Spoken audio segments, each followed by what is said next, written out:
उसका बीड़ा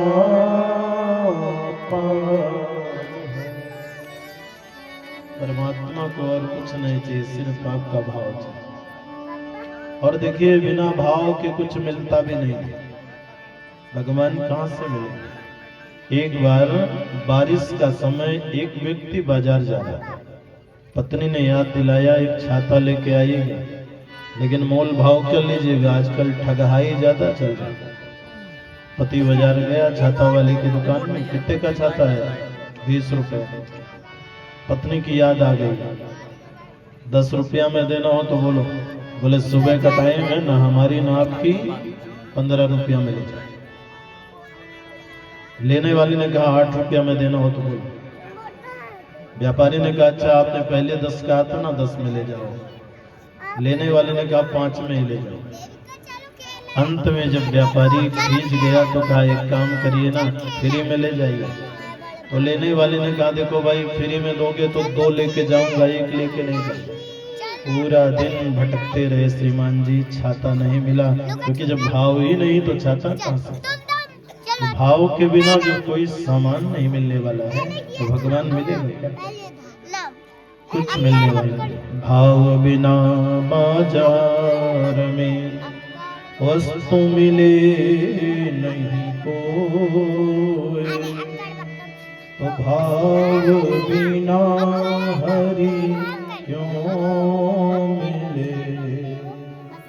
इसलिए भाव सहित हरि बोल, भाव सहित हरि।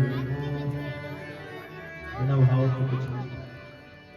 और देखिए कर्म भूमि है, सजा मिलेगी। अच्छा देखा आपने, गांधारी के सामने गांधारी के 100 बेटे मारे। क्यों? क्योंकि गांधारी पूर्व जन्म में योगिनी, इनके सिर में दर्द हुआ। एक बार एक हकीम आया, वैद्य नहीं कहा जा सकता, वैद्य हिंसा नहीं करता, हिंसक हकीम होता है। हकीम ने राजा से कहा आपके बेटे के सिर के दर्द को तो हम ठीक कर देंगे महाराज, लेकिन हिंसा होगी, पाप होगा। 100 केंचुओं को मार करके एक मलहम बनाया और जैसे लगाया ना, दर्द छू मंतर हुआ।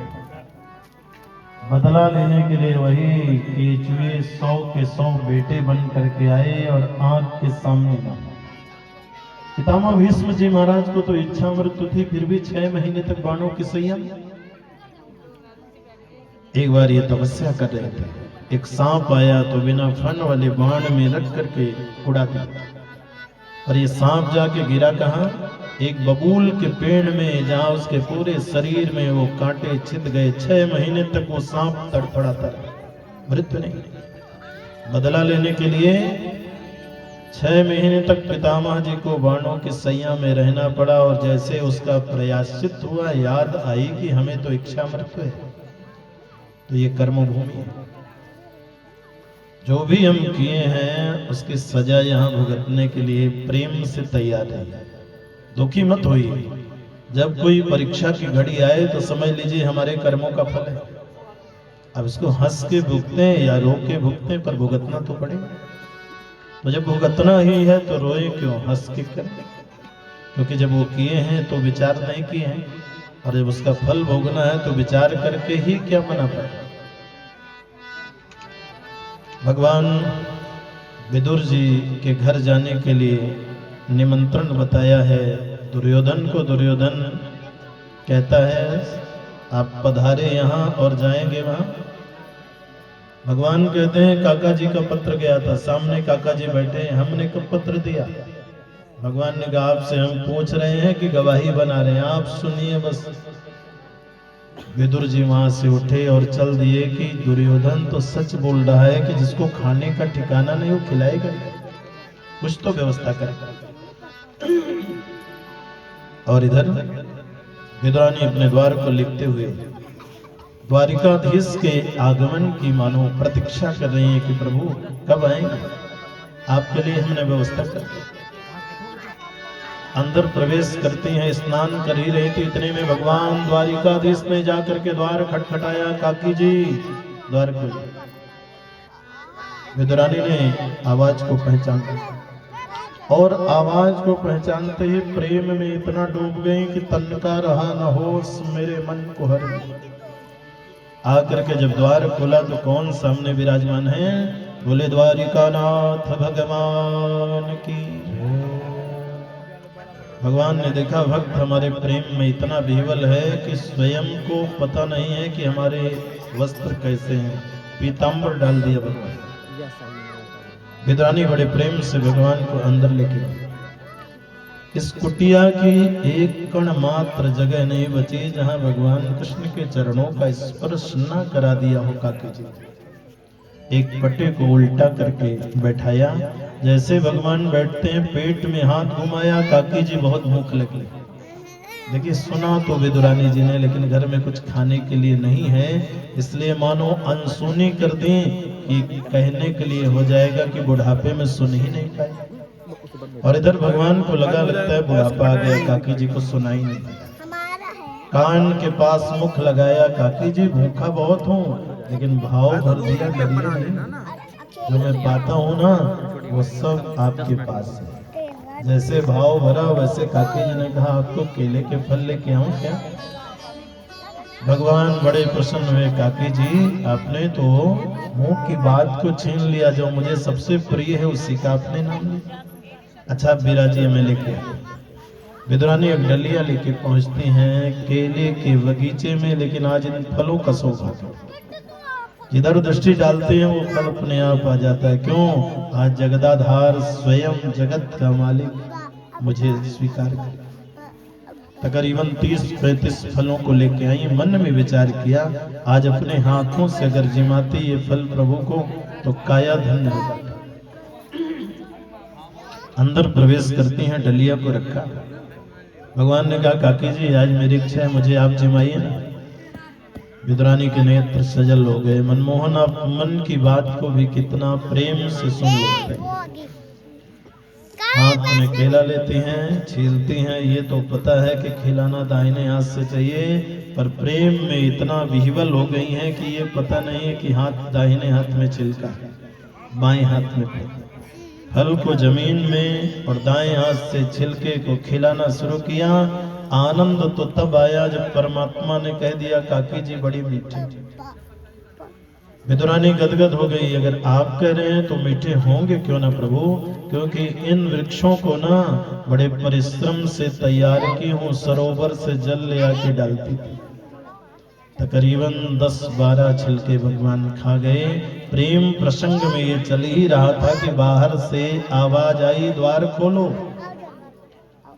काकी जी तो प्रेम में विह्वल हैं, जान नहीं पाई, पर द्वारिकाधीश को सुनाई दिया काकी जी लगता है कोई द्वार में है, जाइए। विदुरानी ने जाके देखा सामने विदुर जी भी प्रसन्न है और विदुरानी भी प्रसन्न है, लेकिन एक दूसरे की प्रसन्नता का राज एक दूसरे को पता नहीं। विदुर जी क्यों प्रसन्न है? भगवान ने कहा है आज का प्रसाद काका विदुर जी क्या हो। विदुरानी क्यों प्रसन्न है? क्योंकि प्रसाद तो पहले से हो चुका है। दोनों में अत्यंत प्रगाढ़ता है। विदुरानी ने कहा बड़े प्रसन्न है। कहा आज कौरवों की सभा में प्रभु ने मेरा इतना सम्मान किया कि वाणी गुणान कथने अपनी वाणी से कैसे प्रशंसा करें। उन्होंने दुर्योधन के 56 भोग को छोड़ा है और कहा है आज का प्रसाद काका विदुर के यहाँ लो।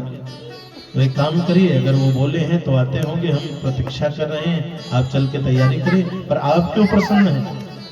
विदुरानी ने कहा इसलिए प्रसन्न है कि वो बोले थे जो ना वो आते नहीं होंगे, वो तो कब के पधार चुके। क्या बोल रहे हैं? विदुर जी महाराज अंदर पहुंचे तो सिर में हाथ पटक लिए। क्या देख करके? केले के छीले हुए फल जमीन में पड़े हुए। पत्नी को किनारे बुलाया, इतना भी अकल नहीं है, थाली नहीं थी, कोई बात नहीं, केले का एक पत्ता ही ले आके रख देते। क्यों? बोले वहां सब छीले हुए केले जमीन में भगवान के सामने, क्या सोचेंगे भगवान की कैसा अवघड़ भक्त है।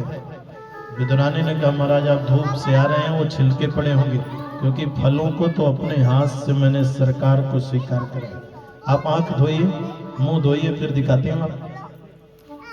विदुर जी जब वहां पे पहुंचे, हाँ देवी अब बताओ ये छिलके हैं कि फल।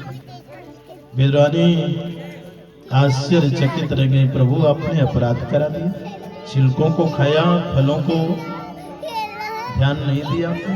पर भगवान कहते हैं काकी जी इतने मीठे थे, सच में मुझे तो याद ही नहीं आया कि मैं छिलकों को खा रहा हूं, क्योंकि अद्भुत स्वाद प्राप्त। माखन मिश्री ले आई, भगवान ने चखा तो, लेकिन भगवान ने कहा कि काका जी अन्यथा न ले। तो एक बात कहे, जो स्वाद अभी काकी जी के हाथ से केले के छिलकों में प्राप्त हुआ ना, आपका माखन और मिश्री।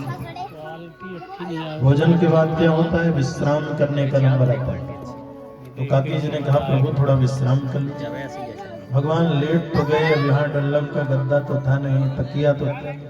कभी भगवान इधर कर्मठ बदल रहे हैं, कभी इधर बदल। तो विदुरानी ने कहा क्या बात है प्रभु, नींद नहीं आ रही है?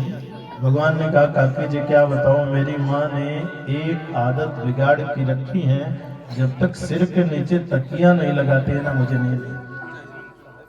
विदुरानी क्या करती हैं, स्वयं बैठ गई फलथी मारकर और प्रभु के सिर को उठा करके अपनी गोद में रखा। प्रभु ये रही आपके सिर की तकिया। फिर भी भगवान को नींद नहीं। अब क्या कमी रह गई? भगवान कहते मेरी माँ एक आदत और बिगाड़ दी। लॉन्ग प्रेस करके है ना, पैरों के नीचे तकिया नहीं। विदुरानी ने इशारा किया, विदुर जी को इससे बड़ा सौभाग्य क्या मिलेगा, बैठिए, और उठा करके